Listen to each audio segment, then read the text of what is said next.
Ladies and gentlemen, we'll call this special board meeting, budget number 2 to order. Let me get it open.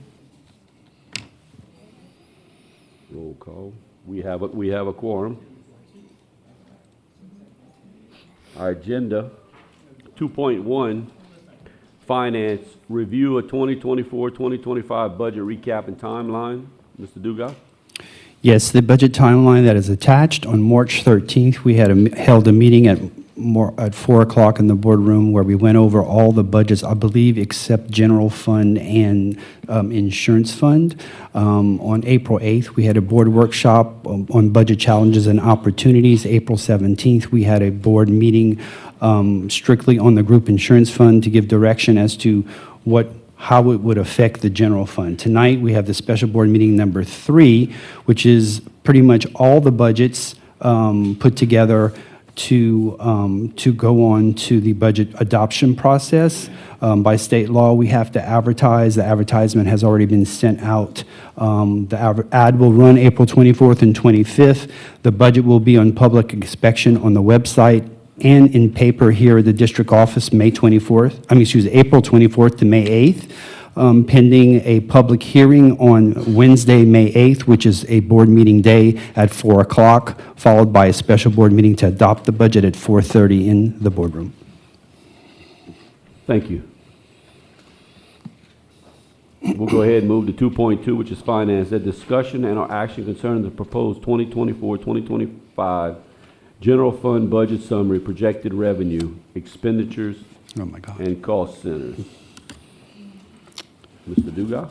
Okay, this is kind of a complicated formula. It's a complicated budget. So basically, your first column that says the 20, I'm just going to explain this for the new board members who haven't seen this before. It's the same spreadsheet we've had for the past couple of years. The first line is your baseline budget. We take a picture of the budget on January 31st and what we call roll it over and populate all the accounts in the next fiscal year. Then from there, we start making adjustments based on predictions and based on different projections and expectations in different directions by the board, which you'll see in the upcoming columns as we go through the differences for proposed increases and decreases in an effort to come up with a balanced budget. So what I'm going to do is I'm going to try to hit the highlights or the big numbers. I'm going to round the numbers up just not to have to $698 everybody to death. So I'm going to just kind of do a bullet point presentation of the highlights as we go through, and then we can have some questions. The first 2 line items, rows 9 and 10, we have a combined increase of $6.2 million in sales tax. This is based on actual through February with a projection of the remainder of the year. As I said, this has been one of the most difficult budgets we've had in a long time. So the staff has worked very hard and very long in trying to make this balance. We do have a balanced budget at this point, but I do want to go through the details as to how we got there so that you fully understand that. Property taxes, row 11, this is a big amount. This is $11.6 million increase, and this is based on current collections and an estimate of next fiscal year's reassessment based on a 4% increase in valuations. It's very important, as I mentioned in the board retreat and again at the board workshop held earlier this month, that this is assuming a roll-up of millages and that a roll-up of a millage will take 6 votes per state law. So when we get to that point, we'll review that, but I just want to let you know that assumption in this budget is that it will be rolled up and that we will take advantage of the inflationary hit to property taxes. Property taxes get reassessed every 4 years. Basically, that takes inflation into account, just like sales taxes. When sales taxes, when prices go up, sales tax go up because we also have to pay the same property and the same to build things and to buy things. The next is interest income, row 12. We're showing a $2.7 million increase, and this is due to the rise in the Fed funds interest rates since 2002. Basically, the rise in fiscal year 24 allows us to increase that almost double by $2.7 million. State revenue, you're seeing on rows 20 and 21, a $5.7 million decrease due to the projected drop in enrollment due to charter school expansions, and a $4.6 million decrease due to the actual decrease in MFP in March after the budget had been rolled over. So as I said before, we rolled over the budget in March. It included that revenue in the budget, so because when we got the MFP letter in March and it showed the reduction, we have to now show this as an adjustment to get it to where the beginning balance should have been, just as an adjustment. So that is a big line item. The one-time state stipend, that was row 24. This is an $8.5 million decrease in state revenue for the one-time state stipend paid in fiscal year '24. However, that is offset by a reduction in the expenses that were rolled forward because that wasn't part of salaries. So when it rolled over, it rolled forward without the $8 million. So I had to take the $8 million out of the revenue to offset that expenditure reduction. That is a net zero effect. So when you see it there, just know that that is something that I had to do just to make it make sense. Other revenues, we have a $3.4 million or a $3.5 million increase due to a one-time transfer from self-funded construction out of COVID contingency. So the board in previous years has been putting money aside after COVID when we started getting ridiculous prices for the bids on some of our projects. Some were 30–40% above budget, and we basically couldn't do anything. So the board put this money aside to fund that difference as COVID inflation so that we continue to do things in the schools that are needed.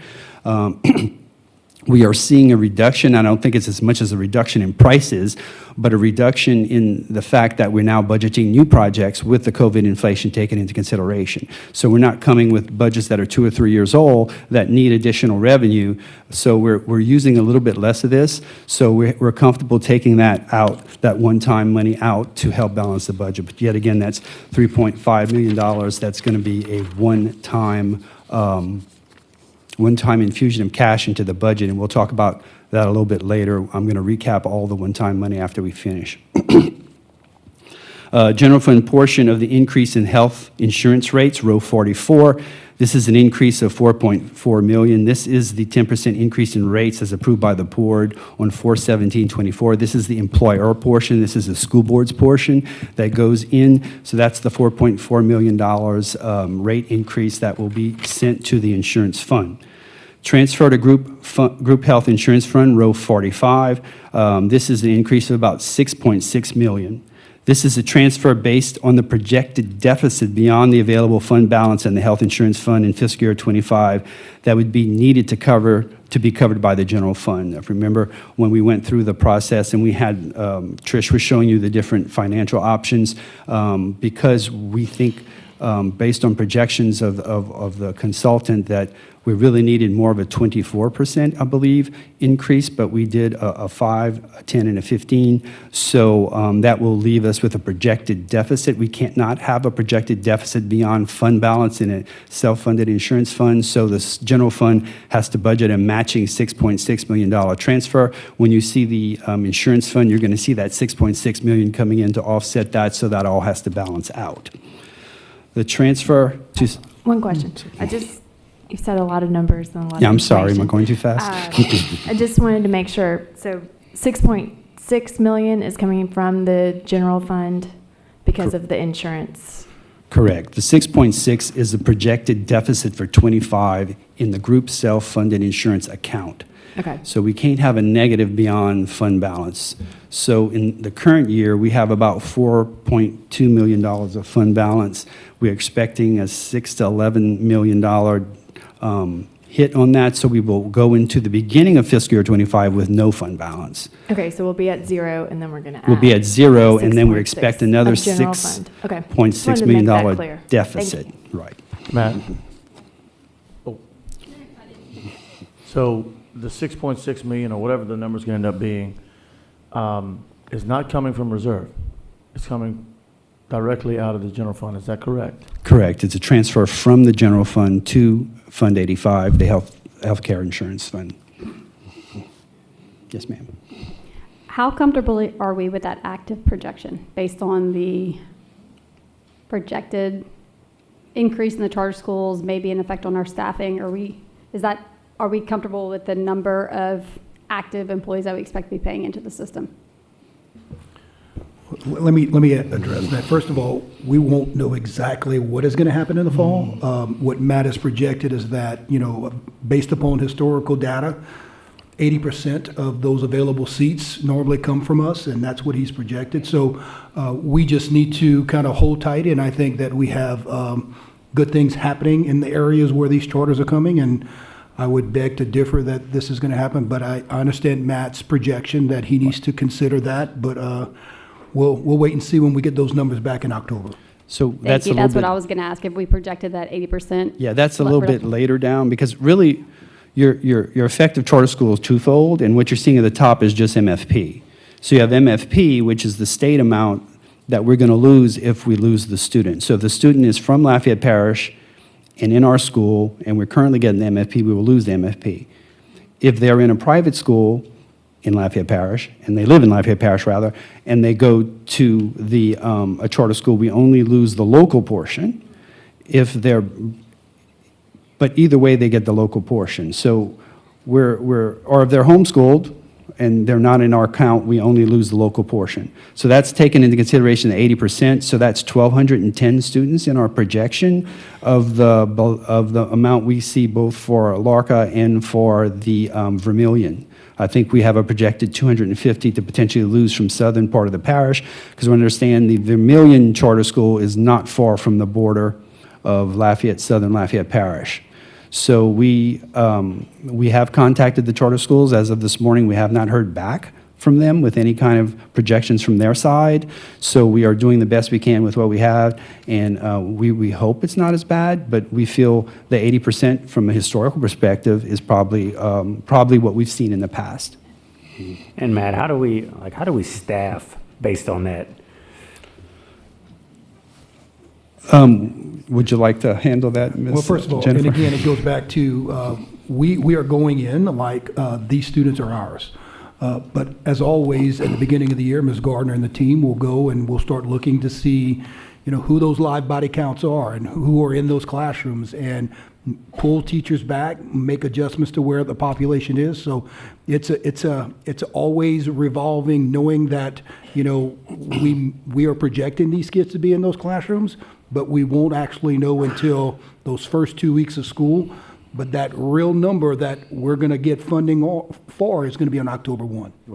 So, Mr. Touchette, what we will do, though, is once we have the rollover, and we will watch the number of withdrawals also. So if we see a large impact of withdrawals and we would have a vacancy, we would sit with the principal, too, and look at those numbers. So we monitor it ongoing.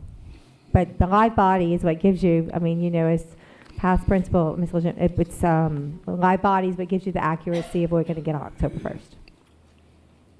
And I apologize, I didn't get to read the whole memo today, but it looks like there's some positive evaluations coming out of Bessie for the MFP to take into effect inflation or take into account inflation and some of those things. So it may be that our MFP number could be positively affected per student. So that might actually also help us. Even if we have a reduction in students, we may get an increased dollar amount per student. It looks like based on the Bessie memo they put out today, but I guess we'll just have to wait and see when those numbers will come out. I guess it won't come out until probably after this budget is completed and voted on. Yeah. We'll be monitoring that and bringing that back as a budget revision. That would be good news in a good direction.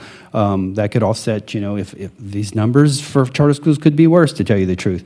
It might be 90%. I don't know. But the upside about not being able to hire as many teachers are we do have vacancies. So sometimes we can use those vacancies to absorb some of the differences in the actual student count that we get at the schools. But Jennifer, works on that on a daily basis, especially as school starts. We can start projecting where that would be to minimize staff cost, to offset any kind of additional hit we get from charter schools.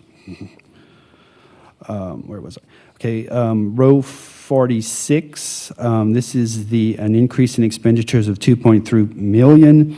This was the board and superintendent request to carve out funds in the general fund budget for a potential debt service for a future debt issuance for committed school sites additions, renovations, and replacements. This would be added to the $700,000 already in the general fund budget, creating a total of a $3 million potential debt service obligation for any kind of future debt service that we need once we start.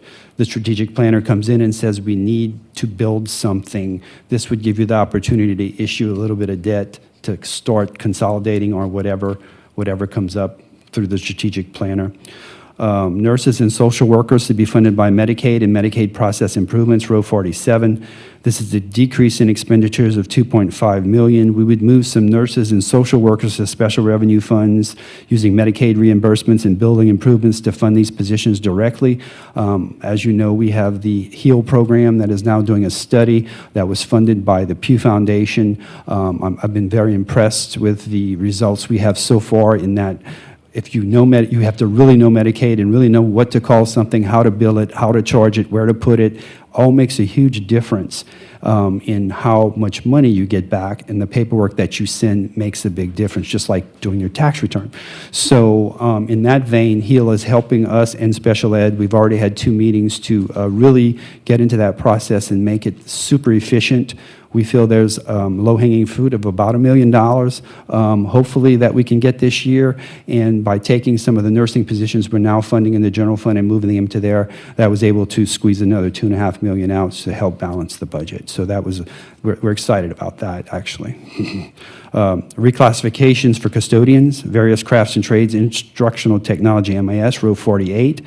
That's an increase in expenditures of about 1.7 for reclasses of employees making very little money. With inflation coming in, it was a priority of the superintendent to address the custodian pay and a few other crafts and trades that we are really having issues recruiting, getting anybody to do, and having to spend extra money contracting things out that we should be able to do in-house. External transfers, charter school enrollment increase. Here's the big one, row 50, increase in $8.5 million in expenditures, and that's based on a projected increase of charter schools of 1,210 students at an 80% of new seats available.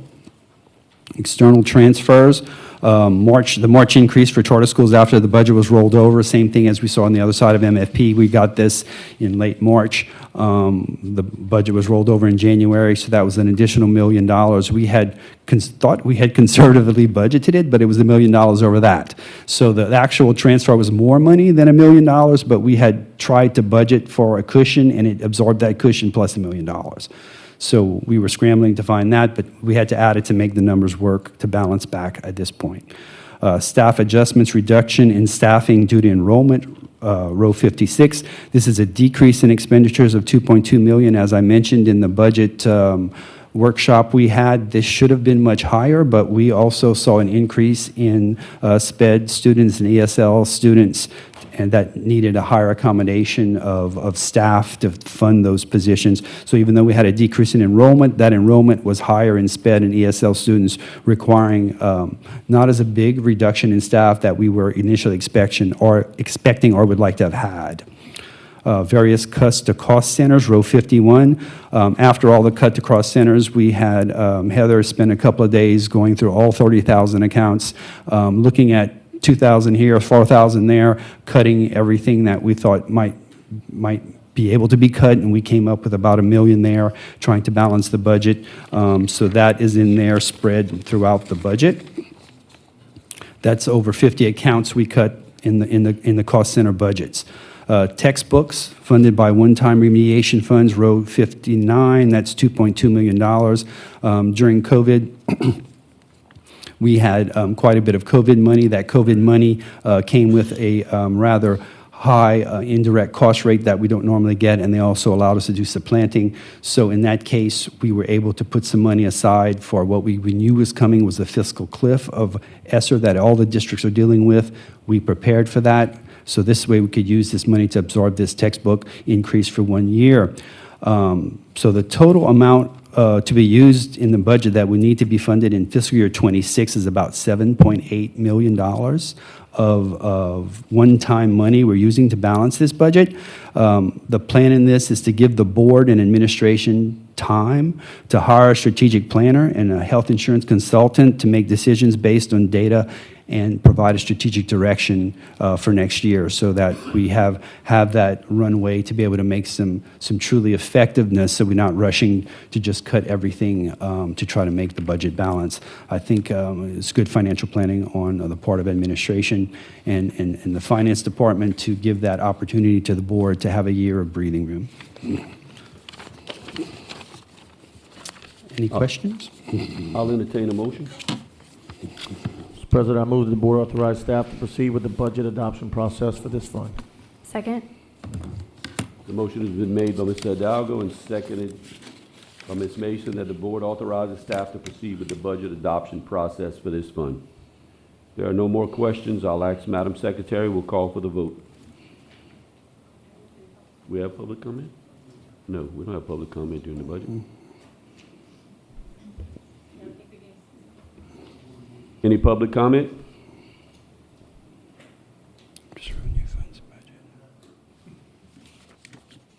Any board member comment, which we've had? Go ahead. So the $8 million is your projection for the future charter school enrollment, but the $1 million was to catch up from the fact that we had more students leave than you were expecting. Okay, so that total $9 million. Right. Okay, I just And want to make sure I understand. that's only the transfer to charter school portion. That's not the decrease in MFP. Altogether, it was Correct. $14 million. Yes. Okay, so 14 million, but 8 coming out directly from us, from the local dollars. Yeah, and can I make a comment? I'm sorry. Yeah, yeah, And I want to comment because it was mentioned in the Advocate article today. yeah. And it was brought to me by Mrs. Gusaro in concern about funds and dedications. So, and I mentioned this at the board retreat, per se you have $10 million of 2002 tax money, and in essence, $2 million of that's going to charter school. But what the state does is they don't call it 2002 tax, they call it MFP and give it to the charter school totally unencumbered without any kind of attachment by the voters that put on that money. So the money is following the kid, but the responsibility put on by the taxpayers is not. So we have to find $10 million when $2 million went to the charter schools. We have to account for all 10 on how we spend that money, because that money is never even touched. It goes into one bank account. Everything that has to do with it is in one place, and we are audited on every penny we spend on that dedicated tax, that it meets that dedication. But we have to account for all 10. And so as charter schools grow, this is just unsustainable.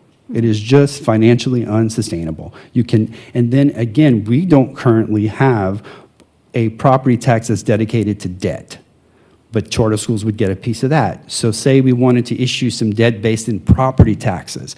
Well, normally you go to the voters and you say, I want to issue $100 million to build a new high school, and you agree to pay a certain millage or to pay for that debt. Well, we get the millage to pay the debt, but charter school gets a piece of that. We come up short having to pay the debt and have to come out of general fund. That is unsustainable. For most districts, we're lucky not to have debt based in property taxes currently, but it's certainly a lot of districts do that, and that is actually a good way, tax deductible way, to finance schools as you have growth, because then when you have growth, the millage comes down and you can reissue the millage and make up that difference and build a new school, because if you have growth, you need a new school. So I just wanted to mention that situation is something that needs to be addressed, and it was brought out by the Advocate today, and I just wanted to repeat, I talked about that in detail at the retreat, but in a public meeting to say it's a problem. So that they can understand what percentage above what we would have to, let's say we want to build a $100 million building. What percentage above the $100 million do we need to have because we have to pay that additional fund to the charter schools, or the additional funds? That would be whatever percentage of charter school students we have to total population. So if you have 35,000 kids and 5,000 are in charter schools, you got a 5/30 percentage that you'd have to find out. And as charter schools grow, that gets worse. You know, it's sustainable at 500 or 600. Now we're at 2,000 last year. I mean, we've lost 2,000 kids. We're projected to lose another 1,200 next year. And also, if you look at health insurance. So right now you have actives participating in the health insurance. As our student population shrinks, so do our teacher counts. So do our employee counts. People paying into that health insurance fund, the people paying are getting smaller and smaller and smaller. In that case, that is unsustainable. So I just wanted to bring Yeah. kind of those things out to the board. You know, just as legislation moves forward, this is something that's going to have to be addressed. And, you know, we're lucky that we don't have a property tax dedicated currently to debt. We're lucky that we have options in some of the sales tax to actually pay for things that we can work with those taxes, but that's going to be unsustainable over time. Yep. And what is the current millage rate that we have, and what are we projecting into this budget? Current is what, 33? The mills we have, I think it's 33 or 36 mills, something like that in total. Part of that is a constitutional millage. That constitutional millage you have to roll forward. That was agreed for by the board, and we mentioned that. Right. There's debt attached to that. So what would happen is, in the roll back, roll forward process, every 4 years they reassess.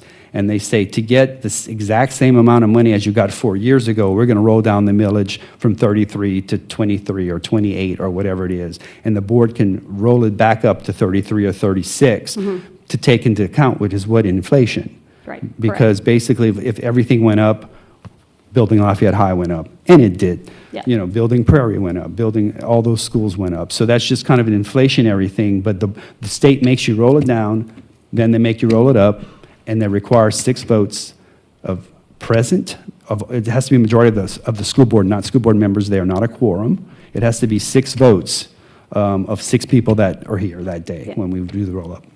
Okay. And I just want to point out one other thing. Under the law, the only way we can, the charter schools cannot take a portion of any type of debt service or property tax or anything that we would pass is if they would be housed in a facility that we own and we allow them to use it. However, right now there is a bill there that says they don't have to come to us anymore. They don't have to come to the parish and ask to be a type 1 charter school. They can bypass us and go straight to Bessie. However, even if they did come to us currently under the law and we said, yes, we want you to be a type 1, and then we can't agree on terms and they don't want to be in our facility, they can then go to Bessie and bypass us again. So there's no way in which we can get around them taking a portion of our property tax, because unless we can force them to use one of our buildings, that's the only loophole in the law. So I just want everybody to know that. And from a perspective of representation without taxation. And we talked about this with Ms. Gusher again, who's a former school board member. So I'm a parent in a charter school, and I have a problem. Who do I go to? I'm in Rowdy's district. I know who to go to. I know Kate. I can go to her. I can come to this meeting and talk to all 8 of y'all, and y'all all pay the same taxes I pay, and this is all fair. Charter schools are run by Bessie. You have 1 vote of your district, which currently is somebody who doesn't live in the parish, does not pay at least property taxes unless he owns something here. So you have 1 person, I believe Bessie's 14 or 16 people.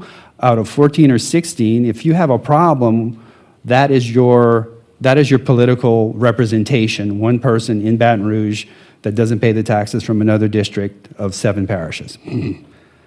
This is fundamentally another problem for me as a taxpayer, that I don't have any recourse. I don't have any any representation. That's local money that's going unencumbered without the taxpayer dedication to this entity to use as they want. I just have one question. Yes, Jack. So I know it's not sustainable, definitely not sustainable. How far ahead do you believe we would be in serious trouble? We're talking next year, we're talking 2 years. If we stay status quo, what is our, you might have said it earlier, but no, and we can't stay status quo, totally get it. But I'm just saying, sense of urgency, we know it's urgent. But are we talking year to year, it's just gonna get worse, or if we don't make changes, or are we talking, we have 3 years, 5 years? Well, currently, there is a charter school that's requesting an application in Broussard. That would be very, very, very difficult. As we know, we already have to find $7 million next year. So That totally And then depends. There's another 1,000 middle school seats that will be opening in the fall of 2025 as well, and at one of the existing charter schools. So we know at least a projection of 1,900 for next year's budget or 80% of 1,900 is probably a safe assumption. I guess I just wanted to make sure and clarify for anybody listening, the urgency is urgent, not, this isn't a 5-year, 10-year No. out deal, this is now, yeah. One-time money gives you a year. So we're hoping sales tax is better. We're hoping property tax is better. We're hoping the charter school count isn't as high as we projected. All this remains to play out, but I don't think that it's heading in the right direction, especially if we get another charter school. From what I understand, if you have an existing charter school, increasing number of seats doesn't even have to come back to the board, if I understand correctly. So, that extra 1,000 is going to be, 800 from us at least. And 800 is an entire school. Yeah, I mean, most of our schools have 800 or less kids. So basically, you lose an entire school in 1 year.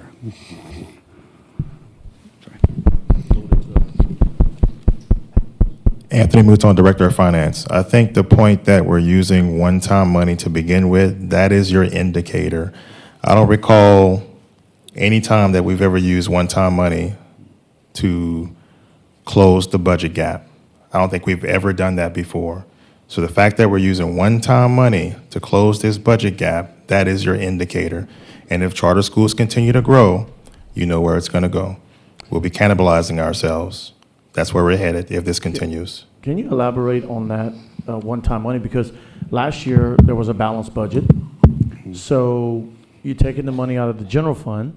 So what do you call it one-time money? I mean, what did you cut out of the general fund in order to fill these gaps? Right, and the Something was superintendent's going to speak Yeah, a little so- bit to that. So let me just kind of share with you guys is that, first of all, Matt and our entire team, scrubbed the budget, went through a lot of different things. I've kind of shared this with some of you that we were able to use monies to where we were paying for funds with general, that we moved people over to Medicaid. That was $2.5 million. That was something that was shared in the budget. But there is going to be an impact on students because we are taking individuals and putting them in grants to where grants that would pay for tutoring is going to be reduced. So there will be a reduction in what happens as far as tutoring is concerned. I think we also did, and it was stated in the budget, that we went through all of these different individuals that are in here, and we went through all of their cost centers, and we cut $1 million worth of cuts in those different cost centers. Summer camps, $500,000, and it's not going to affect us this summer, it's going to affect us next summer. There's going to be $500,000 worth of camps that we're going to be able to provide. Now, I will tell you, I will do everything that I can in my power to find money for that to take place because our kids need those camps. But right now, we're taking $500,000 from that. And then we have 2.2, Matt started that in the budget also to where we have kids that are not in there. Our staff went and we started reducing staff. So we have $2.2 million. And the last is that Ms. Gardner, Coach Jeffers, they have went into the bus area and we've consolidated buses to where we have $400,000 to where we have combined routes to where we can look at all of this. I will go back to we are in the business of students and what's going on in classrooms. The one thing that I am really, really concerned is what impacts those kids directly, which is going to be that tutoring and those summer programs. We will work as a staff to find a solution before we get to next summer.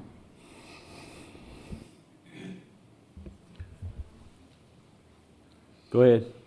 I just want to thank the Pew Foundation because without them, we would have not been able to get the HEAL grant to be able Yes. to find that $2.5 million in Medicaid funding. So without community partners, we wouldn't be in this position. We also wouldn't have another $4 million to help us out at Barenco and J.W. Falk. So if you see those gentlemen, please thank them. Nick Pugh, thank you. Thank you. Okay, I've called for the vote. 8 for, none against. 2.2 passes. 2.3, discussion and action concerning the proposed budget for 2024-2025 Special Revenue Fund.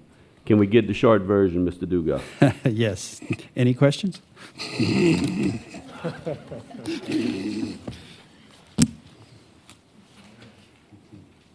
Just the facts. Yeah, so these budgets were presented earlier to you. There is a slight change because of the, of course, the money that the one-time money we're taking from Fund 20. So basically, this is all your special revenue funds. This is all your grants. And a lot of this is placeholders because we don't know the actual dollars yet, but we kind of budget what we had the next year just to have something to start with. And then we'll come back with a revision later on once we get the actual grant amounts. That'll be coming in as we get that approved. Mr. Hidalgo, can I get a motion, please? Yes.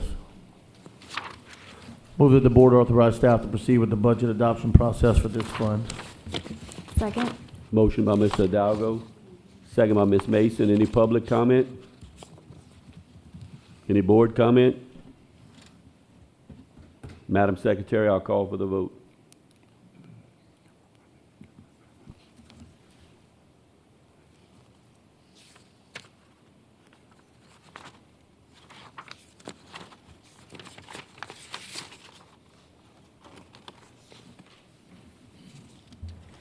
Eight for, none against. Motion carries.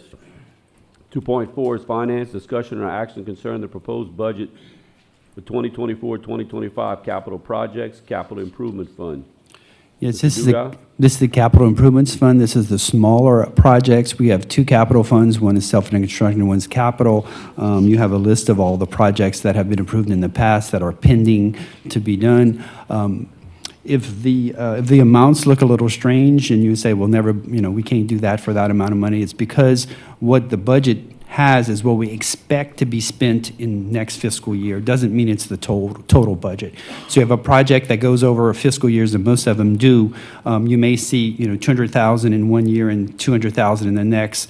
So it was a total budget of 4, but you may only see 2 here because we're only expecting to spend 2 in fiscal year 25. So that's a little bit of an anomaly that confuses people when they say, how do you think you're going to build that for that? That's not the situation. These budgets are not full budgets, just the amount we expect to spend in fiscal 25. Hidalgo? Mr. Dugas, were there any projects that were previously on this list that were removed, cut, reduced, et cetera? We're putting in a lockbox policy for capital projects. It goes in when the board approves it. It comes out 2 ways. It either gets done or it gets removed by a board vote. Thank you. Can I get a motion? I move that the board authorize staff to proceed with the budget adoption process for this fund. Second? Motion by Mr. Hidalgo, second by Ms. Mason. Any public comment? Any board comment? Madam Secretary, I'll call for the vote.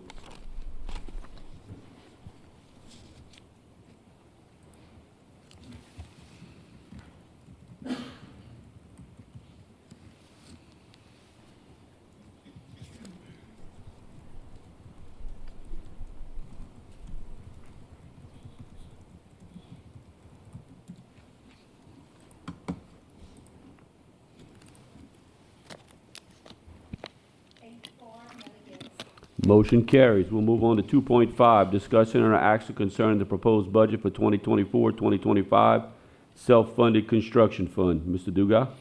Yes, this is the second capital budget. I mentioned this is the bigger budget, which is bigger projects. This fund was created to avoid the issuance of debt and to try to build things through cash to keep any kind of debt issuance to something that would be a little bit more palatable, like new schools. So a lot of things you'll see in here is roofing, and you'll see, HVAC and some sewer systems, the things that are not fun or pretty, but need to be done. So we try to do it in this fund to avoid issuance of debt for those kind of things.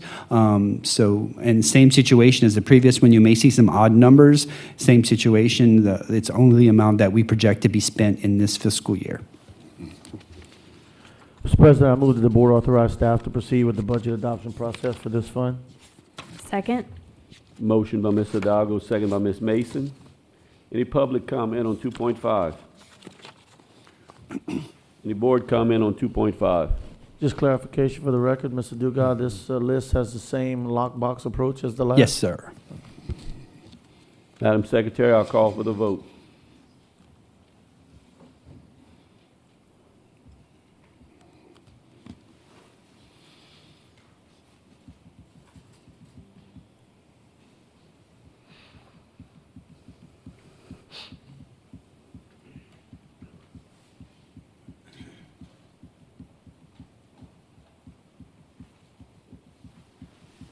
Eight for, none against. Motion carries. Next item is 2.6, discussion and action concerning the proposed budget for 2024-2025, 2023 bond construction fund. Mr. Dugas? Yes, these are the bonds we issued to build Prairie, Karen Crow, well, Old Karen Crow Heights, Karen Crow Bob Lilly, and Lafayette High. Part of this project was debt, and part of it was funds in the self-funded construction we had put aside. What you have here is the remainder of the expenditures to basically finish Lafayette High. We have a few checklist items on Karen Crow Heights, but basically we intend to spend the bond money first because it is yield restricted in that we can't invest the money and make anything more than we pay. So we want to spend this money first. So this is the expectation of spending this money through fiscal year 25, which I believe we're looking at a December 25 opening of Lafayette High, maybe. So, so you will not probably see this next year. It'll be spent out, and then it'll convert to the cash option in self-funded construction. Mr. President, I move that the board authorize staff to proceed with the budget adoption process for this fund. Second. Motion by Mr. Hidalgo, seconded by Ms. Mason. Is there any public comment on 2.6? Any board comment on 2.6? Madam Secretary, I'll call for the vote.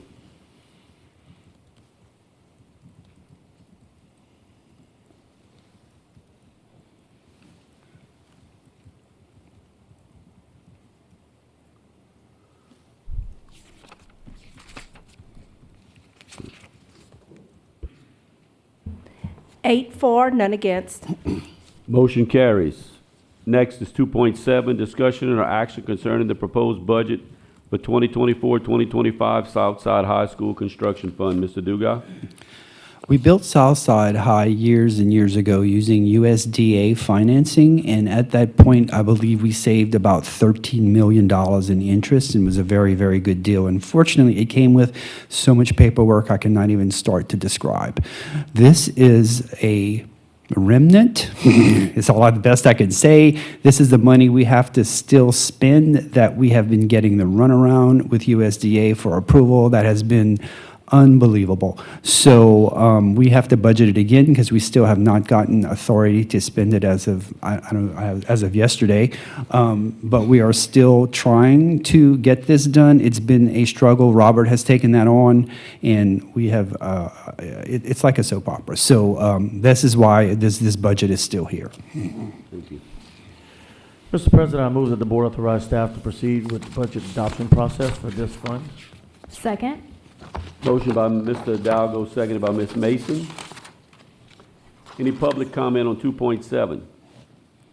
Any board comment on 2.7? Just very quickly, Mr. President, I'd like to illustrate that, and please correct me if I'm wrong, that at the beginning of time, when this money should have been spent, if not for USDA's runaround, Southside would have gotten a nice pavilion, and now Southside is going to get a not so nice pavilion because of USDA's runaround. Just wanted the public to know that. Ms. Mason? Also wanted to comment that that Matt Dugas' staff has made many attempts to get any response from USDA. I've made phone calls all the way to Clay Higgins. We still cannot get a response from USDA. Any other board member comment? Hearing none, I'll call for the vote, Madam Secretary.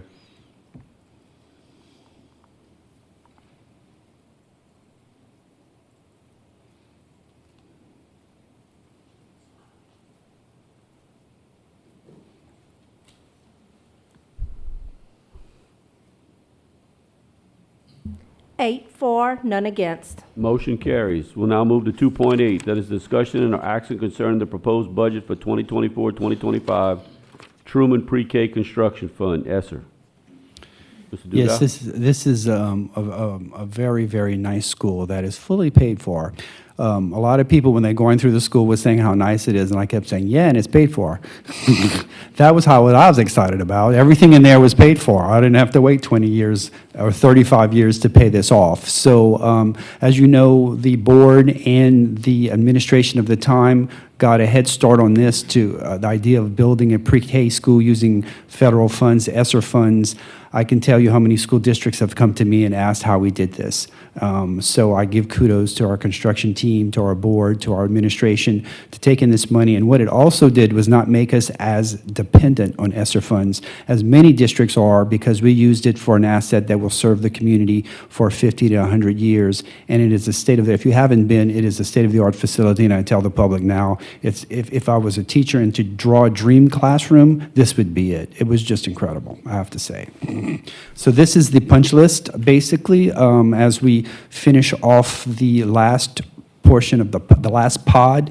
As you remember, we added a pod at the last minute that they promised would be finished, and it will be, as I understand, before the September deadline for expending these funds. So everything seems to have gone as planned.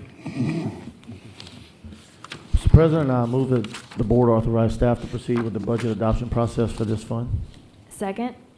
Motion by Mr. Hidalgo, seconded by Ms. Mason. Is there any public comment on 2.8? Any board member comment on 2.8?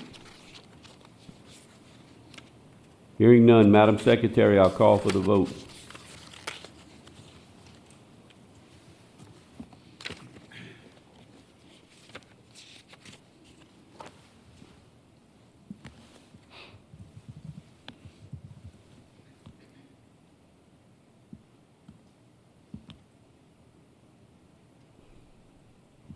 Eight for, none against.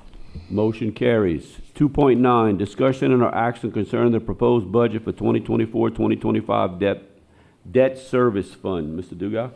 Yes, this is the fund where we pay all of our debt out of. This is, as I said, we do not have any property tax debt. This is all basically sales tax and general fund obligation debt. So basically, it's just budgeting the principal and interest payments and the expenses of running that fund. Mr. Hidalgo? Mr. President, I move that the board authorize staff to proceed with the budget adoption process for this fund. Second? Motion by Mr. Hidalgo, seconded by Ms. Mason. Is there any public comment on 2.9? Any board comment on 2.9? Madam Secretary, I'll call for the vote.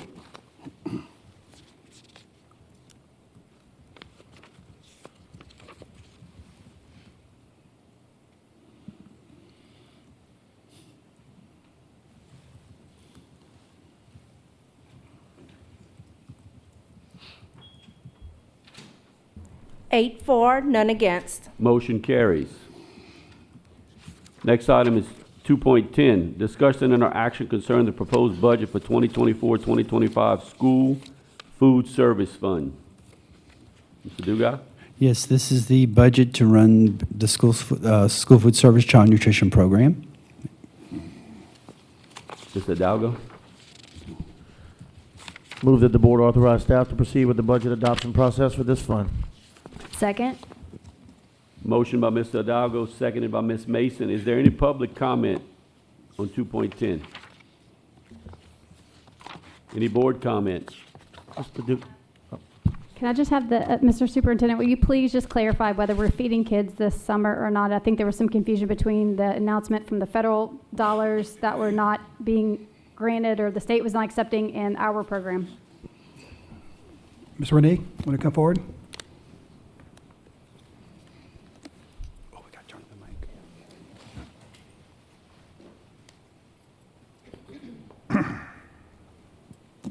Renee Sherville, Director of Child Nutrition Services. What the state is not covering is the EBT funding for that we had during COVID. We are having a full service summer food service program. We're servicing our academic sites for remediation, and we're also opening a few other sites for community. We're also doing some satellite operations to some organizations and church groups and that kind of thing. So we will operate. Thank y'all very much for everything you do. Thank you. Okay. Ms. Sherville or Mr. Dugas, anybody. Everybody still on free lunch? How long is that gonna last? Okay. Every campus is free lunch? Any other board comment? Yeah, I think it's a 4-year lock-in, and so we had made some estimates, and so we're seeing food costs a little higher than we thought, but it looks like it's working out. So we'll see as we go forward. It's just important that kids eat, so that we can get the money from the meal. Madam Secretary, I'll call for the vote.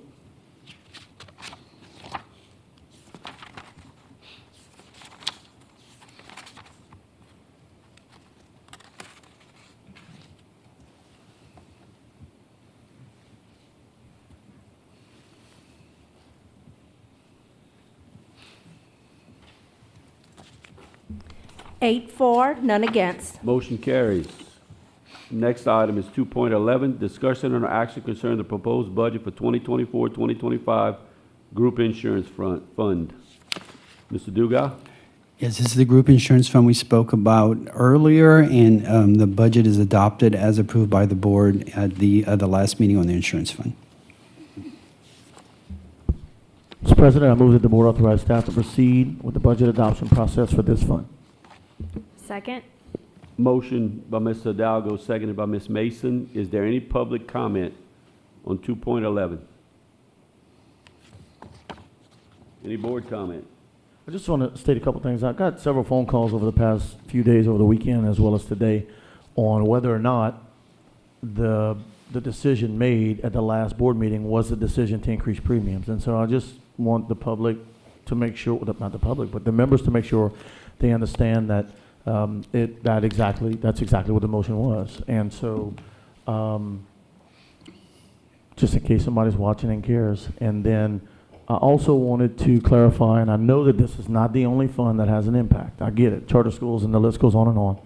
But I want to make sure too that the public understands that this is a direct impact to kids. The decisions you've made, whether or not it's from camps, etc. We heard a lot of chatter at the last meeting that this is not a direct impact to kids, but it is. And there's a lot. The charter schools, the list goes on and on. I'm not picking on this fund. I just don't see anything left on the list that I can make that comment for. So I want the public to understand that these types of things are impacting kids directly.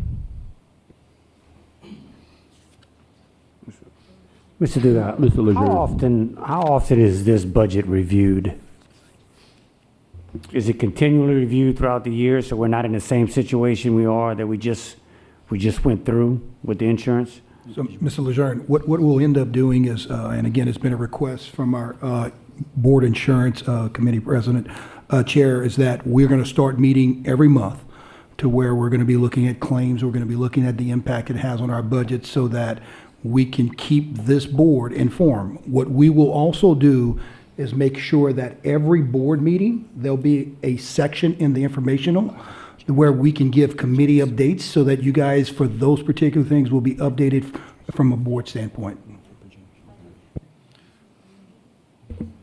As part of the insurance committee and going on my 5th year, I would encourage all of my fellow board members to come to our insurance meetings so that you understand what is happening. Anyone else? Madam Secretary, I'll call for the vote.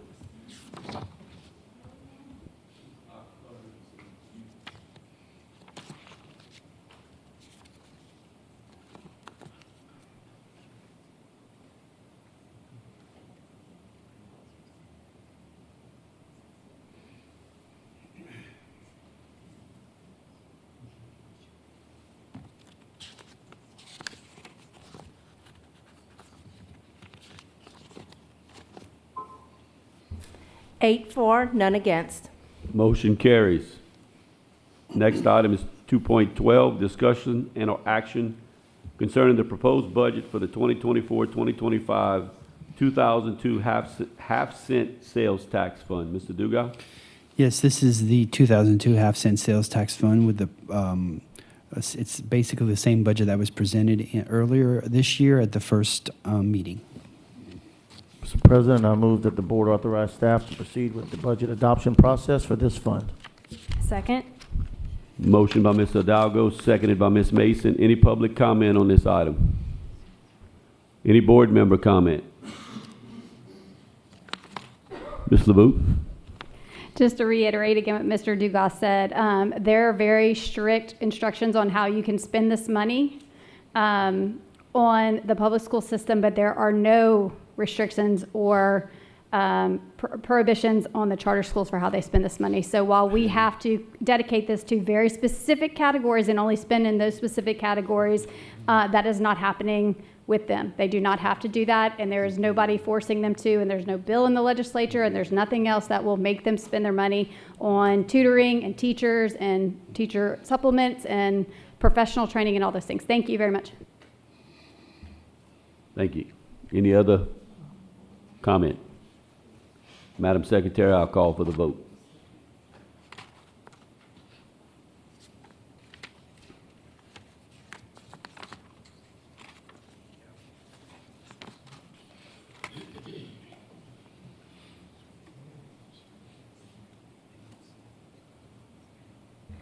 Eight for, none against.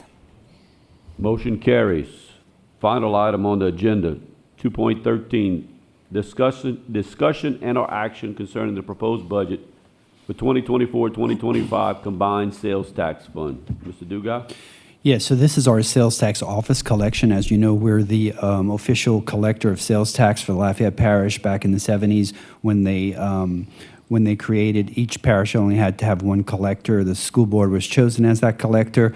Unlike most districts, we are in a no-profit situation. We only charge what it actually costs to collect sales tax, so that it's the most efficient way to collect that tax. So this is the budget for that entity. Mr. President, I move that the board authorize staff to proceed with the budget adoption process for this fund. Second. Motion by Mr. Hidalgo, second by Ms. Mason. Any public comment? Any board comment? Hearing none, I'll call for the vote.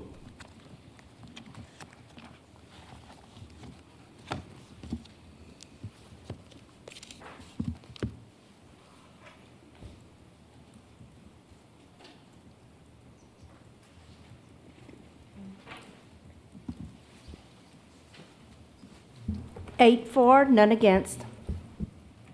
Motion carries. That is the final item on the agenda. This meeting is adjourned.